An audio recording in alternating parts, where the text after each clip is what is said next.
गावाला जाताना एसटीच्या प्रवासात अजून एक व्यक्ती घाटात असलेल्या एका घराकडे निरखून बघत होती. मी विचारलं, काय झालं एवढं, काय निरखून पाहताय? त्यांनी सांगितले, एका गावात घडलेली गोष्ट आठवली.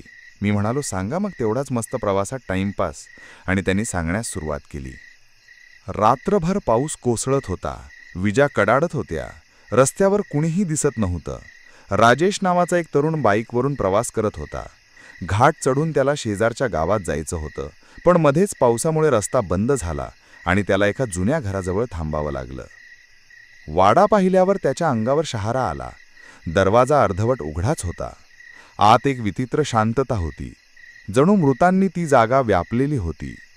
राजेशने हिम्मत करून आत प्रवेश केला. विजेच्या चमकान त्याला दिसलं, भिंतींवर जुने फोटो, काही मोडकी फर्निचर आणि एक मोठा आरसा. आरशात बघताच त्याला आपली प्रतिमा दिसली, पण काहीतरी वेगळं होतं. त्याच्या मागे एक काळ्या साडीतील बाई उभी होती. चेहरा दिसत नव्हता, फक्त लाल डोळे आणि केस मोकळे. तो वळला, पण मागे कोणीच नव्हतं. आता घरभर कावळ्यांचा आवाज घुमायला लागला. तेव्हाच आरशातली ती बाई एकदम राजेशाच्या चेहऱ्यावर झेपावली. दुसऱ्या दिवशी सकाळी गावकऱ्यांना राजेशची बाईक घराजवळ सापडली. गावकऱ्यांनी बाईक पाहिल्यावर घराजवळ जमा व्हायला सुरुवात केली, पण घरात शिरण्याची कोणाचीही हिंमत नव्हती. तो घर शापित म्हणून ओळखला जायचा. मग गावचा सरपंच व देवदुर्वत तांत्रिक पाटील काका आले. त्यांचे म्हणणं होते, आरशाच्या मागे काहीतरी अडकलंय, जणू आत्मा आरशात बंद आहे आणि जो त्याच्याकडे बघतो त्याला तो खेचतो. वाड्यात शिरण्याची जबाबदारी त्यांनी स्वतः घेतली.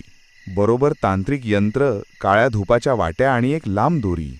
घरात शिरल्यावर हवेत एक विचित्र थंडी होती. पाटील काकांनी आरशाजवळ जाऊन मंत्रोच्चारायला सुरुवात केली. धूप पेटवला आणि अचानक आरशातून विचित्र आवाज येऊ लागले.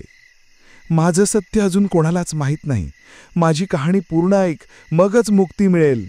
वास्तव पुढे असं समजलं की ती स्त्री म्हणजे सायरा नावाची नवविवाहिता होती, जिला तिच्या सासरच्या लोकांनी हळूहळू वेडं घोषित केलं आणि बंद खोलीत बंद केलं. तिला कोणी मदत केली नाही.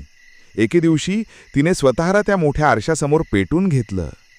मृत्यूआधी तिच्या शापित आत्म्याने सांगितलं, जेव्हाही कुणी आरशात बघेल त्याच्या डोळ्यांतून माझं दुःख उतरेल आणि तो माझ्यासारखाच हरवून जाईल. पाटील काकांनी शेवटी तांत्रिक उपाय करून आरसा झाकला, मंत्रांनी शुद्ध केला आणि घरात पूजा करून सायराचा आत्मा शांत केला. राजेश मात्र कधीच परत आला नाही.